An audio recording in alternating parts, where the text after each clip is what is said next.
ფინანსთა სამინისტროს საგამოძიებო სამსახურის თანამშრომლები სახელმწიფო უსაფრთხოების სამსახურთან კოორდინაციით ატარებენ ოპერატიულ სამძებრო სამუშაოებს და განსაკუთრებულ ყურადღებას უთმობენ საკურორტო ზონებში მიწის მისაკუთრების თუ უკანონო მშენებლობის საკითხს, რაც მნიშვნელოვნად აზიანებს სახელმწიფოსა და საზოგადოების ინტერესებს.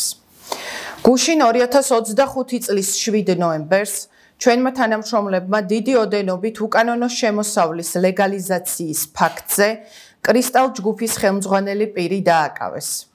საქმეზე ჩატარებული გამოძიებით დგინდება, რომ კრისტალ ჯგუფის კომერციული დასახელების ქვეშ გაერთიანებული შპს ბაკურიანი ბიზნეს ჯგუფის და შპს ჰოტელს მენეჯმენტ გრუპის დამფუძნებელმა პირმა ბორჯომის მუნიციპალიტეტის დაბა ბაკურიანში დიდველის ტერიტორიაზე შესაბამისი ნებართვის გარეშე თვითნებურად ააშენა 5 სასტუმრო აპარტამენტი, მოაწყო კერძო საბაგირო, კერძო სათხილამურო ტრასა და ტობოგანი, რომლის გამოყენების შესაძლებლობაც ჰქონდა მხოლოდ კრისტალ ჯგუფის მომხმარებლებს.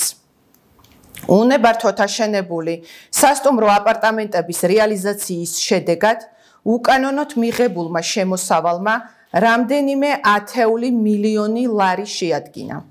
ამ ეტაპისთვის გამოძიებით დადგენილია 1,894,925 ლარის ოდენობით უკანონო შემოსავლის ლეგალიზაციის ფაქტი.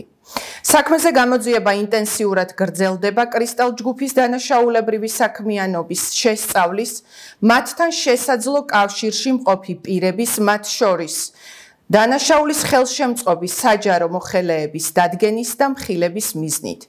საქმეზე გამოძიება მიმდინარეობს საქართველოს სისხლის სამართლის კოდექსის 192 მუხლის პირველი ნაწილით, 218 მუხლის მეორე ნაწილით და 194 მუხლის მესამე ნაწილით, რაც სასჯელის სახით თავისუფლების აღკვეთას 9-დან 12 წლამდე ვადით ითვალისწინებს.